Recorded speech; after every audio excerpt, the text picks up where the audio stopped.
Hello friends, हम बच्चों के कानूनी अधिकार के बारे में जान रहे हैं। नियम और अधिनियम की कक्षा में आपका स्वागत है। तो आज हम जानेंगे लैंगिक अपराधों से बालकों का संरक्षण अधिनियम 2012, है ना। इसमें प्रोटेक्शन, इसको बोला जाता है protection of children for sexual offences act 2012, यानी पॉक्सो जिसको बोला जाता है। ये बहुत ही इम्पोर्टेंट है। चलो तो इसके बारे में जानते हैं। पॉक्सो एक्ट 14 नवंबर 2012 को लागू किया गया। इस एक्ट में कुल 46 धाराएं हैं। इस एक्ट का उद्देश्य लैंगिक हमलों, लैंगिक उत्पीड़न और अश्लील साहित्य के अपराधों से बालकों का संरक्षण करना है। तो इसमें 46 धाराएं हैं, लेकिन हम कुछ इंपॉर्टेंट धाराओं के बारे में ही जानेंगे जो हमारे एग्जाम से रिलेटेड है ना।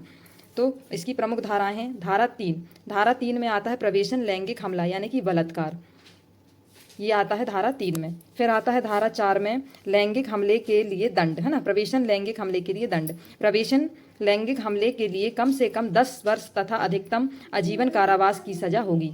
प्रवेशन का मतलब है प्रवेशन यानी कि लिंग को किसी मतलब कि प्रवेश कराना, है ना। प्रवेशन यानी बलात्कार से आप समझ जाओ कि बलात्कार है ना। फिर आता है धारा 5 में गुरुतर गंभीर प्रवेशन लैंगिक हमला। गुरुतर यानी गंभीर जो है मतलब जो किसी रिलेटिव, किसी जिससे उम्मीद ना की जाए, ऐसे इंसान मतलब ऐसे जिसके द्वारा किया गया होगा ना, जिससे उम्मीद ना की जा सके।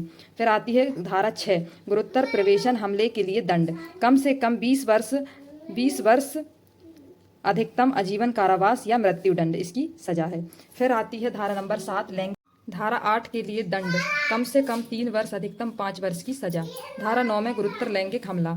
फिर धारा 10 में गुरुतर लैंगिक हमले का दंड, कम से कम 5 वर्ष तक 7 वर्ष की सजा।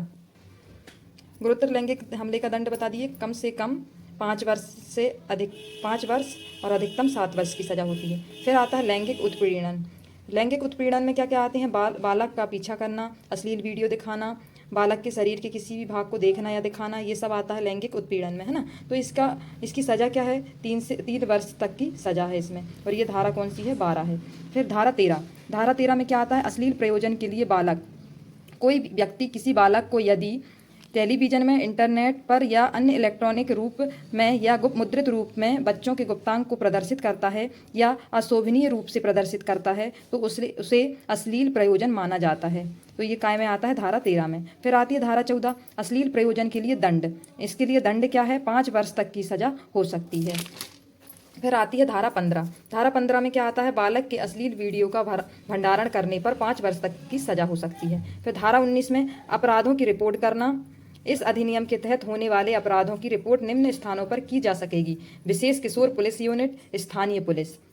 थोड़ा सा नोट करके लिख लीजिए। विशेष किशोर पुलिस यूनिट का या स्थानीय पुलिस 24 घंटे के भीतर मामले को बालक कल्याण समिति या विशेष न्यायालय को सूचना भेजेगी। जैसे इनके पास अपने पास रिपोर्ट आएगी तो वो किसके पास भेजेगी? 24 घंटे के अंदर बाल कल्याण समिति या विशेष न्यायालय के पास। ठीक है। फिर आता है धारा 28। धारा 28 क्या है? विशेष न्यायालय। शीघ्र विचारण के उद्देश्य से राज्य सरकार प्रत्येक सत्र न्यायालय में विशेष न्यायालय गठित करेगी जो इस अधिनियम के तहत गठित होने वाले अपराधों पर सुनवाई करेगी। फिर आती धारा 43 केंद्र सरकार व राज्य सरकार इस अधिनियम के संबंध में लोगों को जागरूक करेगी। तो है भेदक यौन आक्रमण, गंभीर भेदक यौन आक्रमण, यौन हमला, गंभीर यौन हमला, यौन उत्पीड़न, पोर्नोग्राफी के लिए बच्चों का इस्तेमाल, अपराध करने के प्रयास का अभियोग, रिपोर्ट करने या केस दर्ज करने में असफलता, फर्जी शिकायत या फर्जी सूचना। बच्चों की यौन अपराधों में सुरक्षा। पॉक्सो अधिनियम 2019 में कुछ अपराधों की सजा में वृद्धि की गई है ना। इसमें 2019 में इसके अधिनियम के तहत कुछ अपराधों की सजा में वृद्धि भी की गई है। फिर आती हैं विशेषताएं। पहली है बाल एवं अपराधों की परिभाषा। पॉक्सो अधिनियम 18 वर्ष से कम उम्र के बच्चों के खिलाफ अलग अलग प्रकार के यौन अपराधों को परिभाषित करता है। फिर आती है सहमति की उम्र। पॉक्सो एक्ट के अनुसार 18 वर्ष से कम उम्र या बच्चा यौन गतिविधि के लिए सहमति नहीं दे सकता। मतलब 18 वर्ष से कम बच्चे का अगर वो सहमति के साथ किसी के साथ अगर वो संभोग कर रहा है तो फिर भी वह बलात्कार ही माना जाएगा। फिर है लिंग तटस्थ। पॉक्सो एक्ट लिंग तटस्थ है यानी सेंटर जेंडर न्यूट्रल है, जिसका अर्थ यह है कि इस कानून के अंतर्गत लड़का लड़की या तीसरा लिंग को शामिल किया गया है। मतलब ये लिंग तटस्थ है ना, ये मतलब लड़का लड़की या जो तीसरे लिंग होते हैं उनसे भेदभाव नहीं करता है। विशेष अदालत है। पॉक्सो एक्ट बच्चों के खिलाफ यौन अपराध से संबंधित मामलों की सुनवाई में तेजी लाने के लिए विशेष अदालतों की स्थापना का प्रावधान करता है। सजा। पॉक्सो अधिनियम में बच्चों के खिलाफ यौन अपराध करने के दोषी पाए जाने वालों के लिए कारावास और जुर्माने सहित कठोर दंड के अलावा मौत की सजा भी प्रावधान किया गया है। मतलब इसमें मौत की सजा का भी प्रावधान है। पहचान की सुरक्षा। इसमें मामले की जांच और सुनवाई के दौरान पीड़ित बच्चे के साथ साथ बच्चे के परिवार के सदस्य और गवाहों की पहचान की सुरक्षा प्रदान की जाती है और मीडिया पर ऐसी किसी भी जानकारी के प्रकाशन पर रोक लगाता है जिससे पीड़ित की पहचान हो सकती है ना। आपने टीवी में देखा होगा, जो भी मतलब बलात्कार जिसका होता है या कुछ ऐसी, तो उनका नाम और पहचान को ब्लर कर दिया जाता है, फिर उसके बाद स्क्रीन में चलाया जाता है। फिर आती है अपराध की धारणा। इसमें निर्दोष साबित होने पर आरोपी को दोषी माना जाता है।